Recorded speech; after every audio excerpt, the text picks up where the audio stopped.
Letak geografis Kerajaan Banten sendiri berada di Provinsi Banten dan berada di dua kota atau kabupaten, yaitu Kota Serang dan Kabupaten Serang. Selanjutnya ada tahun berdirinya Kerajaan Banten, yaitu berkisar pada 1525 Masehi sampai 1813 Masehi. Raja-raja yang berkuasa di Kerajaan Banten ada banyak loh. Berikut adalah 3 di antaranya. Pertama, Sultan Maulana Hasanuddin atau Pangeran Sabah Kingkin yang berkuasa selama 1552 Masehi sampai 1570 Masehi. Beliau merupakan raja pertama sekaligus anak kedua dari Sunan Gunung Jati. Pada masa pemerintahannya, beliau memperluas wilayah kekuasaan hingga ke Lampung dan Palembang, membangun ibu kota baru di Sorosoan, memperkuat angkatan lautnya yang berguna untuk mengendalikan perdagangan di Selat Sunda, dan juga menjalin hubungan baik dengan kerajaan-kerajaan di Nusantara dan negara-negara asing. Yang kedua adalah Sultan Ageng Tirtayasa atau Sultan Abdul Fattah yang berkuasa selama 1651 Masehi sampai 1682 Masehi. Beliau merupakan raja yang berkuasa pada masa kejayaan Kerajaan Banten.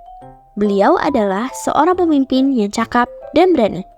Beliau juga berhasil menguatkan politik dan angkatan perang Banten untuk melawan VOC loh, yang pada saat itu ingin sekali menguasai perdagangan rempah-rempah di Nusantara. Beliau membangun benteng-benteng pertahanan di sepanjang pantai Banten, memperbaiki infrastruktur kota, mengembangkan kebudayaan dan pendidikan Islam di Banten. Beliau adalah salah satu raja yang gigih menentang pendudukan VOC di Indonesia. Hal tersebut memicu VOC melakukan politik adu domba antara Sultan Ageng Tirtayasa dengan Sultan Haji, yaitu anaknya. Sayangnya, VOC pun berhasil, hingga Sultan Haji pun mau bekerja sama dengan Belanda demi meruntuhkan kekuasaan ayahnya. Kemudian, pada tahun 1683 Masehi, Sultan Ageng Tirtayasa ditangkap dan dipenjara sehingga harus menyerahkan kekuasaannya kepada putranya, yaitu Sultan Haji. Dan yang ketiga atau terakhir adalah Sultan Muhammad Syafiuddin bin Muhammad Muhyiddin Zainus Salihin. Beliau berkuasa selama 1809 Masehi sampai 1813 Masehi.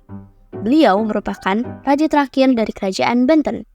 Beliau dikalahkan dan ditangkap oleh pasukan Belanda, kemudian dibuang dan meninggal di Ambon pada tahun 1833 Masehi. Beliau ditangkap karena Gubernur Jenderal Daendels mengeluarkan dekret yang menyatakan bahwa Kerajaan Banten menjadi bagian dari Hindia Belanda secara sepihak. Sultan Maulana Syafiuddin menolak dekret tersebut dan melawan Daendels, sehingga beliau pun tertangkap.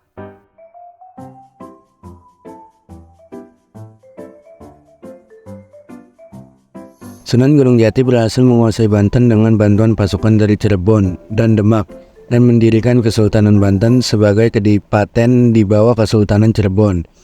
Tetapi Sunan Gunung Jati tidak mengangkat dirinya sebagai raja.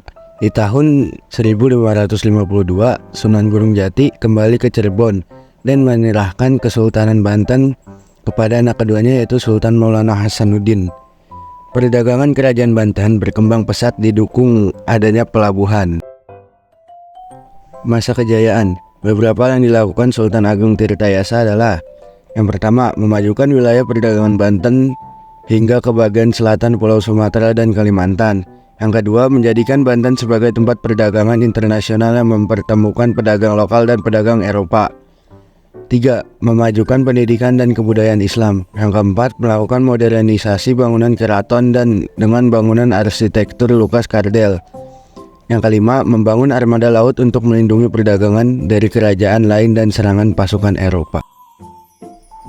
Keruntuhan. Kerajaan Banten mulai mengalami kemunduran pada masa Sultan Haji. Kekuatan politik Kesultanan Banten akhirnya runtuh pada tahun 1813. Setelah sebelumnya Istana Surosuwon sebagai simbol kekuasaan di kota Intan dihancurkan, dan masa-masa akhir pemerintahannya, para Sultan Banten tidak lebih dari raja bawahan dari pemerintahan kolonial di Hindia Belanda.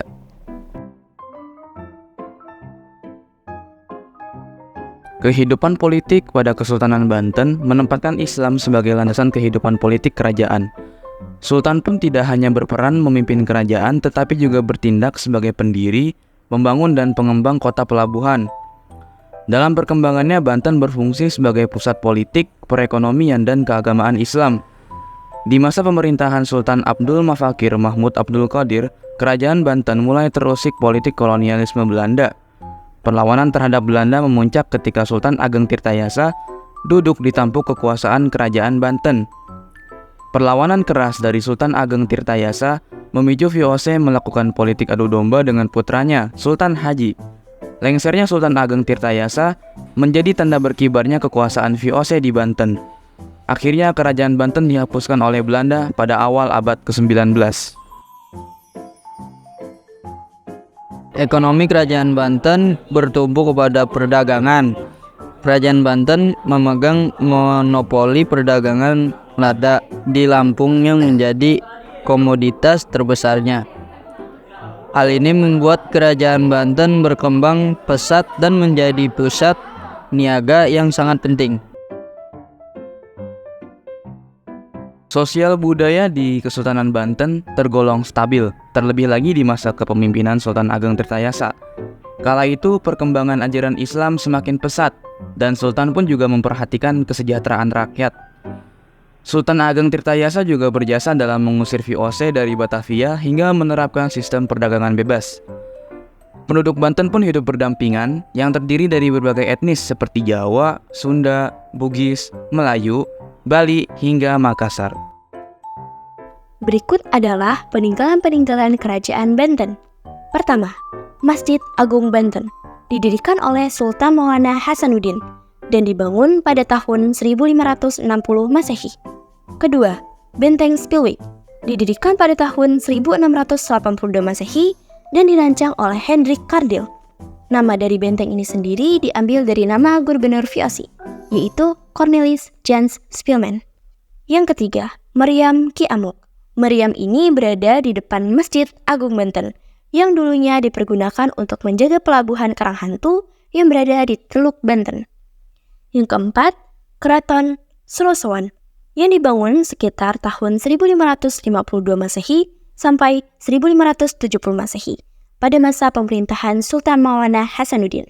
Tetapi, keraton ini hancur akibat adanya peperangan antara Sultan Maulana Hasanuddin dengan anaknya yang dibantu oleh Belanda.